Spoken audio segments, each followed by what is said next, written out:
8 Things You Didn't Know About Bernie Sanders. Number 8. Bernie Sanders won the poll for Time's Online Person of the Year. Votes showed the senator in first place with 10.4% of the votes, compared to second place holder Malala Yousafzai's 5.3%. But he did lose to Angela Merkel. Sanders' name was reportedly taken out of the list editors used to make their choice for Person of the Year.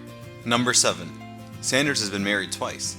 He married Deborah Messing in 1964, and 18 months later, they divorced. In 1988, Senator Sanders married his current wife, Jane Sanders, and she had 3 of her own children. Number 6.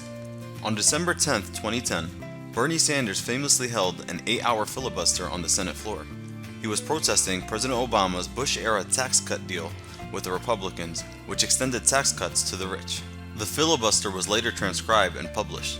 The book has earned $26,000 in royalties for Bernie Sanders, all of which have been donated to charity. Number 5.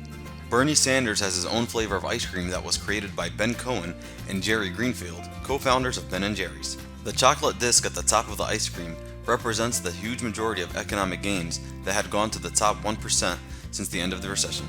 Number 4. Bernie Sanders is not the only member of his family to be involved in politics. His older brother, Larry Sanders, not that Larry Sanders, this Larry Sanders, has run in numerous elections as a representative of the UK's Green Party, and his core ideals are very similar to those of his older brother. Number 3. Did you know Bernie Sanders has a game? Well, yeah. Bernie Sanders has an arcade-style video game called the Wayback Machine.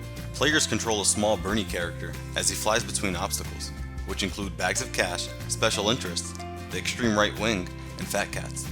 The game was created to promote his 2006 Senate re-election campaign. It's actually not that easy. If you'd like to take your shot at it, you'd find the game in the link in the description. Number 2.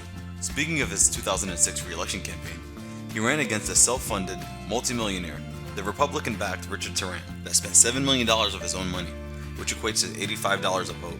Bernie was financed largely by small donations and managed to raise $6.5 million, making this one of the most expensive Senate campaigns in history.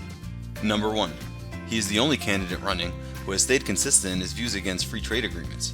Agreements that hurt workers but benefit large corporations. Bernie's strong opposition to destructive free trade deals began with NAFTA in 1993. He voted against it. He also voted against CAFTA, voted against the permanent normal trade relations status for China, and of course, he is helping lead the fight against the TPP. If you enjoyed this video, we'd appreciate it if you like, share, and subscribe.